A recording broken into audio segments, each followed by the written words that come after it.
After the 21st Budokai tournament in the original run of Dragon Ball, where Goku faces off against the formidable Jackie Chun in a fight that no viewer could forget, something weird happens. The manga/anime is put in a weird mix of serious martial arts combat and gag comedy that earlier parts of the series was known for.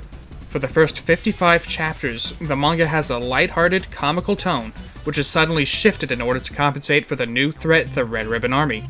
There are several reasons why this falls short, and it makes the entire saga a chore to get through, which we will get into that right now. A bit of a hot take, I guess, because Dragon Ball fans are known to have them, like, all the fucking time. When we first hear about the forces of Red Ribbon Army, we are meant to be filled with the utmost fear and terror for this army that's built up to be the greatest threat the world has ever seen. But instead we are met with the most incompetent group of soldiers that any coked-up hillbilly with a shotgun could handle. I mean, sure, they have technological advantage over, I guess, the king of Earth, who's a dog. The king of the Earth, president of all. He's only really brought up at the Demon King Piccolo arc, and then once again, Cell Saga, and they're like, wow, King of the Earth, what are we gonna do? And he's like, I guess we can send dog. We can send the military, I guess. I ponder who can help us, and then in the back of the head he's like, Goku, Goku, Goku. God, I hope a 14-year-old boy can beat up this green man for me. Like, frustrating part of Dragon Ball is knowing that nothing that happens is ever remembered. Like, can you imagine if, like, a nuke, like, went off in, like, one of the major cities of, like, America, and then everyone forgot that happened 20 years later? Yeah, it's just like Atlanta was exploded, and like, Atlanta? What happened? Like, yeah, no one says, like, oh yeah, it's the Demon King Piccolo, he blew that shit up. Back on track here. I mean, sure, the run-of-the-mill Red Ribbon Army soldier has access to a multitude of firearms and machinery, such as jets and helicopters. The generals are experienced in various forms of martial arts, but are insufficient to the teaching of the Turtle Hermit, or any other training shown in the manga later. The whole organization has a no-tolerance policy that really picks apart the foundation of the army. With disorganized leaders, anyone that is caught with so much as yawning to be sent to a firing squad, these moments really make or break the saga. After getting introduced to the Red Ribbon Army, and the embarrassment that was Colonel Silver, we see that most of the regular forces can't hold a candle to Goku and are quickly beaten up. When Goku is caught in a vicious plane crash in the tundra, we get another case of the long-running gag of people underestimating Goku because he is a kid. After meeting the nice residents of Jingle Village, who are under the tyranny of the nearby Red Ribbon structure and base of operations called Muscle Tower, we are brought to a sense of bewilderment of such a fortified institution packed to the brim with soldiers.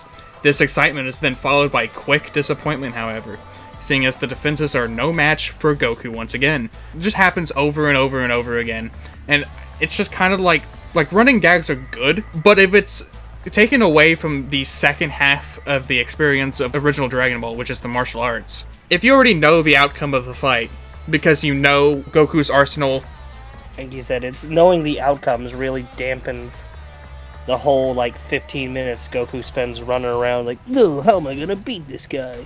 It's like the strongest figures in Muscle Tower is Major Metallotron and Booyon, a giant robot man, and a rubbery monster kept in a dark dungeon. Now, I fucking hate the next part. Ninja Musashi. Alright? Because the whole gag is that he sucks at being a ninja. You don't like the part where he's against the tree and he's like, oh, I see you. Oh, how did you see me? This is an ancient ninja strategy. Yeah, is it because it's the American flag? And you're up against a tree? I had the flag the wrong way. And then it hides in the lake and boiling water? Yes. Okay. I think he made pee. I don't know. I don't know. It's one of the two. It's either boiling water or it's piss. I forget which one. For a minute, I got it confused with the Tom and Jerry skit of the same way with bees. I was just thinking Goku put bees in this man's throat. I think that would be it. I think I'm also confusing it with Stardust Crusaders from JoJo. You know how they found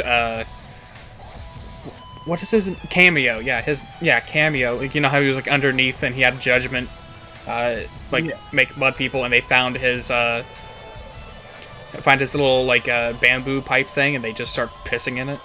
But then Musashi's like, oh, you can't beat me in my clone technique, and then Goku's like, I could kind of do the same thing. And he's like, no, the real afterimage technique. Oh, man. You're so much stronger than me and my quintuplets. Fucking, he brings out Ader, right? Like this cyborg, Android 8. Alright? And this doesn't go anywhere up until the Android Saga and DBZ, or like, I don't know, a couple hundred chapters down the line.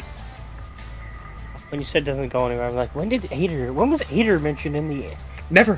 When? Never. When does Ader show up? He was dropped to help immediately. fight Dr. Zero? Dropped immediately. Not even mentioned.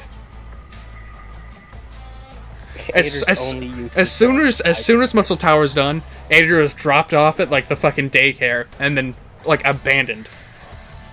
I'll be back for you. Okay. There's a maze in Muscle Tower where Goku and Ader are walking through, and in the manga, they just go right through it and they meet up with General White.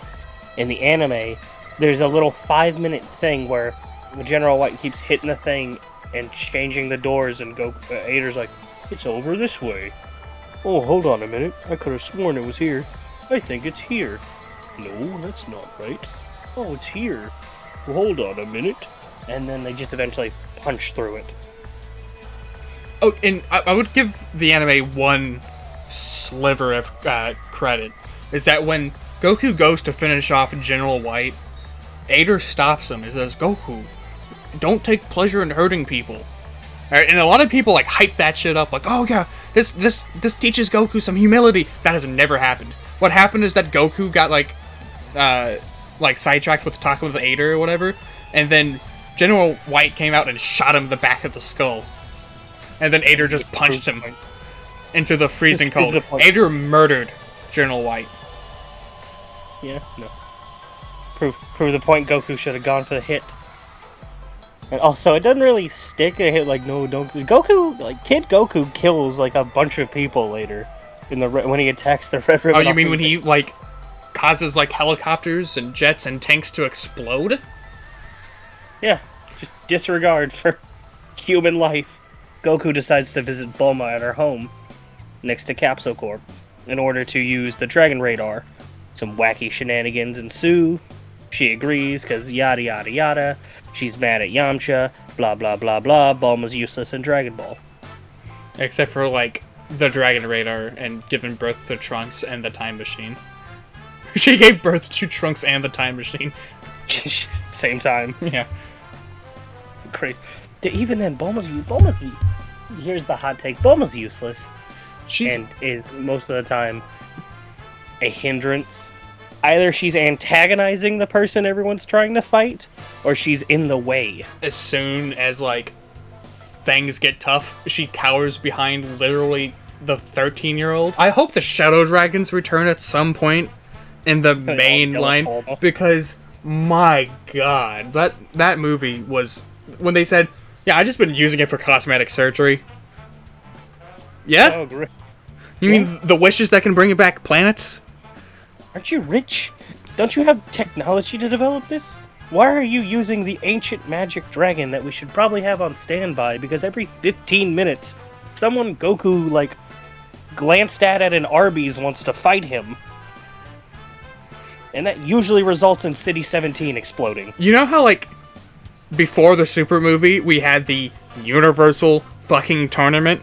Where we were told that we were so, like, that Universe 7 is so low to the bottom because it has such a waste of, like planets and shit. Like, there's just nothing here because all the intelligent life forms have been either killed or oppressed into, like, basically weakness because of Frieza and Beerus radically fucking shut up. Yeah. Yeah, we could be using those Dragon Balls to wish that shit back. Dude, Bulma needs a fatter ass. That's more important. But enough with the Bulma hate for a minute. She creates a shrinking device that allows her to ride in Goku's pocket, since she is unworthy of the Nimbus. And she proves that a lot. The worst franchise. The worst franchise. I hate Dragon Ball.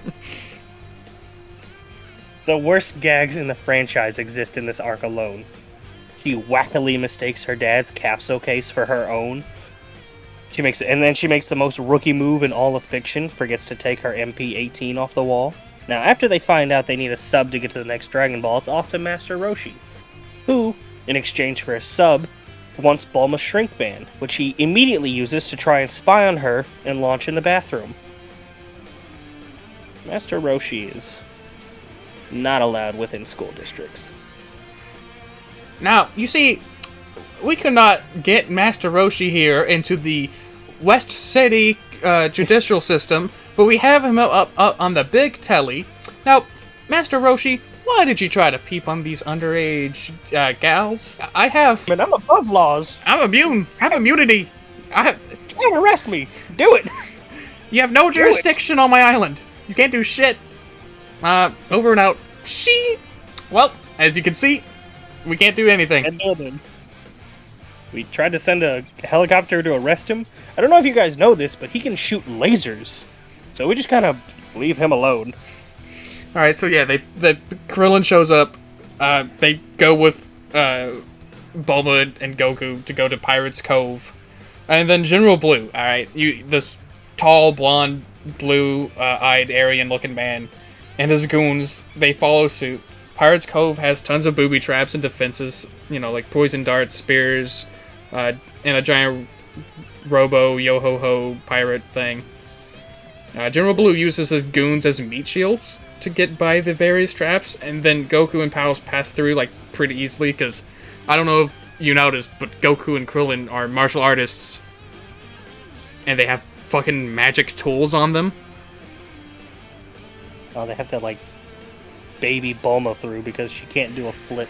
Why is she even here? Her greed propels her. That is true. So, Goku, Krillin, they split up because Goku's fighting the pirate robot, and he defeats it. They, search up, look for clues, look for the Dragon Ball. Krillin, Bulma finds treasure, then General Blue finds them. Blue goes, I am here to kill you, and then take the Dragon Ball.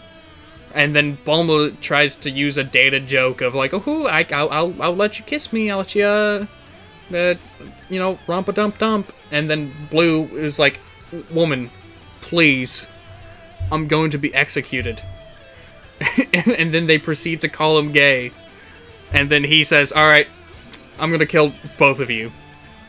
That's it, killing you both. Alright, he beats up Krillin pretty easily. Goku shows up. Goku, says no, and then kicks back Blue. Bulma and Krillin are like, yippee. Goku beats up Blue because Goku's stronger. Goku's like, wow, why are you doing this? And then Blue fucking does what normal Dragon Ball villains do. Is like, I am being paid. Also, magic eyes. Poof. Goku can't move. He's stuck. Blue puts the Raw vs. SmackDown 2010 for the PS2 on his ass. A fun fact, a little side thing, this isn't already unconstructed as it already is. There is a CBR article. You guys already know. If you guys don't know what CBR is, they just kind of make shit up in order to print out as many tabloids as they can.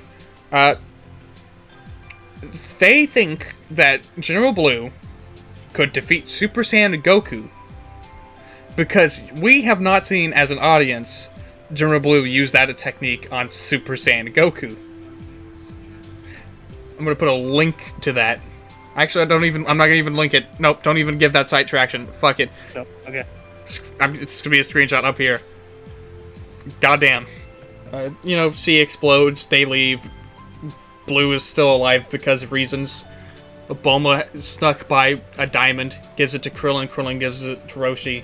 Ragging on Roshi, but Roshi's one of my favorite Dragon Ball characters. He's great when he's not being fucking obnoxious. Not preying on 16-year-olds. Yes. Yeah. He's great when him and Jackie Chun, my two favorite characters. It's weird that Toriyama never put those two together. I think it'd be a good combo, Blue follows them to Roshi Island, steals the Dragon Balls, and quickly skedaddles. Goku tracks him down to Penguin Village, where very boring and uninteresting characters are located. Toriyama just wanted to remind people he did Dr. Slump. Dr. Slump is just a gag manga. Stuff happens that have no bearing to the arc at all. After some wacky shenanigans, Blue gets the Dragon Radar, but not the Dragon Balls. When he gets back to HQ, he's scolded for failing to get the balls, and this means a death penalty. Since the capture of the radar amused Commander Red, however, he tells him he can live and regain his place in the army if he kills the infamous assassin, Mercenary Tao, who was hired by Red to kill Goku, because his massive army means nothing against a 14-year-old. Blue fails miserably against Tao Pai Pai. Alright, so here comes the best part of the Red Ribbon Army, and it's the land of Korin, because it is the most, savory part of this entire arc, because a strong fighter shows up that can tangle with Goku. We learn about some mystical training, and Goku just becomes, twice as strong as he was, 3 days before he does all the shenanigans. Alright, so Goku rolls up. Some Red Ribbon goons are threatening a native boy named Upa and his father Bora. After making quick work of them and explaining himself, Bora tells Goku, "You know, we have a sacred tower here that only the strongest climb, and when they do, they get to drink special water from a cat person you don't get to know about yet. Give you super strength and speed." Goku gets the 4-star ball as a token of thanks for saving his son. That's when Tower arrives, and via fucking concrete pillar, he dispatches both Bora and Goku using his deadly ki attack, the Dodon Ray. This is the first time we have seen a person use ki attacks that don't originate from the Turtle School, and it's fucking great, because it expands the world a little bit further. Shows Goku there are stronger people out there than him. His Tao shows up and just yaps him quick. Yeah, he just shows up. Goku, being the main character, has amazing luck, and the 4-star ball protected his organs. Alright? Upa's dad wasn't lucky, though. Goku says, "I'll climb the tower, get stronger, use the Dragon Balls, and I'll get your dad back." And he's like, "Wow, you can do that?" "Yeah. There's magic in these lands. It is known by, a total of 12 people at any given time." He starts climbing Korin's tower. It's a perilous journey. He gets tired. He says, "I can't give up." He gets up to the bottom of it. He drinks water. He says, "Yum." He keeps on walking up. He sees a cat person. Well, it's just a cat. Cat Sinan? Name's Korin. Yeah, Cat Sinan. Or whatever. Called Korin. Alright. Now, fun fact. Korin trained Master Roshi. Master Roshi's 300 years. Korin is at least 800. Korin has Goku chase him around for the water. He throws the water off, jokingly. Goku climbs up and down the tower. And then he finally is able to catch Korin after 3 days, which is remarkable because it took 3 years for Master Roshi. Korin says, "Okay, kid, drink the water." And he's like, "Wow, I don't feel different." And it's because it's just tap water. Yeah, it's just normal tap water. That's why it's orange. The pipes out here are rusted. How do you think I get water up here? A nice little gag when the rematch happens is that Tao, quickly jumps or climbs up or whatever. I think he climbs up. He talks to Korin. He's like, "Give me the special water. I'll start throwing pots off the building." He's like, "No, that's all I have. That's my only property." Come on, man. Not cool. Alright, fine. You can drink the crummy water. He just fucking blows a loogie in it. Hey, drink up. And then he goes, "I must be stronger now." And he's like, "Hold on, don't jump off the tower, you insane man. Here's a evil, dark, black, nimbus cloud that evil people can climb. Or not climb, but use." "Don't worry, it totally won't disappear about part of the way down. You can trust me. I'm a 3-foot talking cat." He goes back down, fights Goku. Goku, backs away his, Dodon Ray.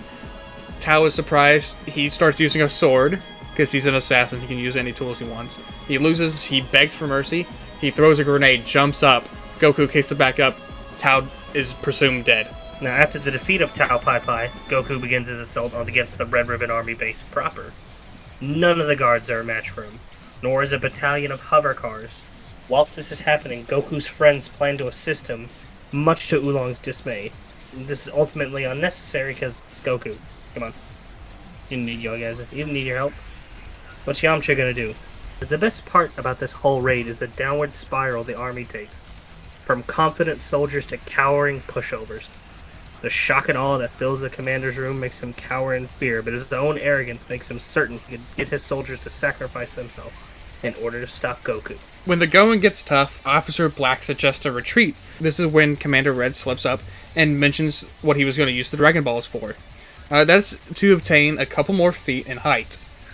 Now, this is like, whoa, wow, this is a stupid fucking wish. You know, like, the whole, like, you know, the readers, the watchers, even Officer Black in the shows, like, this is fucking ludicrous. I thought we were going to gain, like, total domination of the world.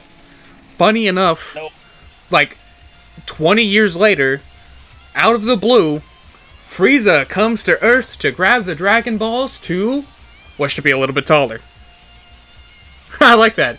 I think that's... I don't know if Toriyama finally fucking remembered something and used that, because that was really good. I like that callback. Does he do that? Yes, he does. In the Broly movie.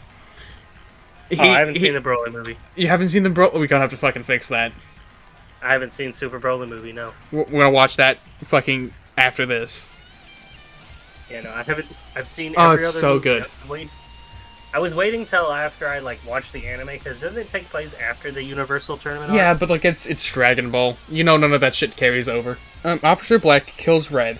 Black tries to see if Goku can join him in his ideals of world conquest, but Goku says no and does what he does best and kicks dick.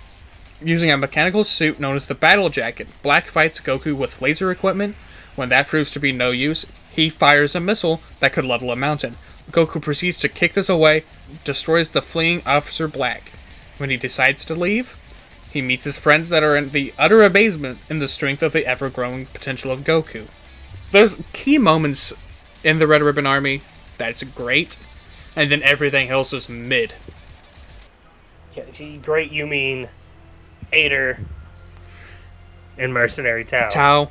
I like Officer Black. I wish him taking over happened beforehand, and the conquest and like the siege and total takedown of the army was a little bit slower, and we give maybe Krillin and Yamcha some time to shine, because Master Roshi already beat up some soldiers like on his island, right? Oh yeah, that gag. Like, oh, he's an old man. Yeah. Must be the scientist. Nope, I can't read. That's why Master Roshi is always looking at the girly books. He never learned to read. Sad. A lot of people with the Baba arc, or like the section with Fortune Teller Baba, is part of the Red Ribbon Army. I don't. It's just connected, because that's the next thing that leads into it. I mean, technically, I would argue the conclusion of the arc is when they revive Upa's dad. But whatever. Sticky stones. Yeah. I like the idea this army is like the toughest on the planet for reasons, and then it gets dismantled by Goku. That's in pretty. Like less than like a week. I wonder how. I think how long in time? Maybe like a month. Universe. A month. Can you imagine? Like it's just, oh my god, just imagine the empire you've built up over the years, slowly conquering land, recruiting soldiers, getting distinguished generals, like showing that you're not to be messed with, that you're a fierce to be handled, and then suddenly some kid shows up and just ruins everything.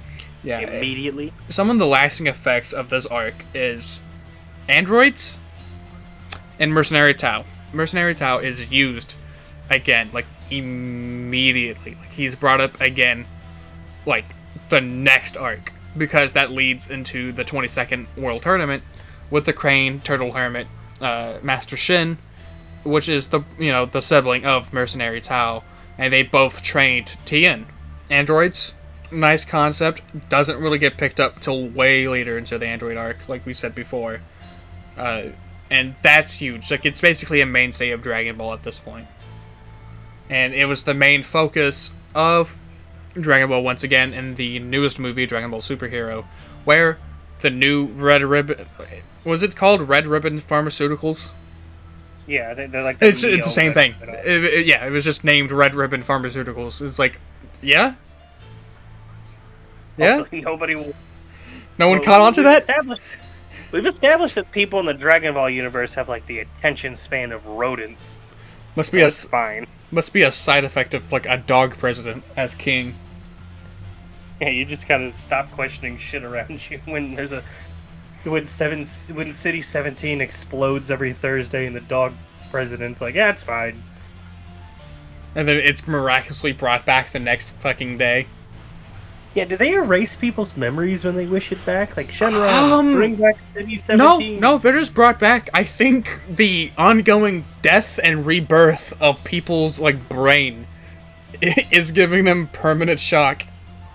Like, can you imagine you live in like City 17? Yeah, aliens show explode. up and then you die, and then you're in the afterlife. You're sorted through whatever. You're in next heaven, day, and then you're dragged back to Earth. and to your original body, nothing happened. I guess it was all a dream, and then you move on. And then that happens again. Again and again and again. You turned into candy. Yeah, Earth explode. Alright, when Frieza blows up the Earth, does Whis' time stop? Whis' time rewind. You don't count that. I mean, people. Yeah, don't no, remember that. actually, no one remembered that except for Goku. Goku's the only person who knew about the rewind thing. Except for maybe if he explained it later. No one on the planet remembered. Bubble. Okay, I was saying people within like the bubble, because Krillin was there, and Bulma was there too. I guess, yeah. Oh no, my husband Vegeta and my son and my parents, they're dead. And Whis is like, shut up. Shut up, Cracker. Shut up, Cracker. Whis' famous catchphrase. Yeah. I don't know if you're gonna keep that in. I am.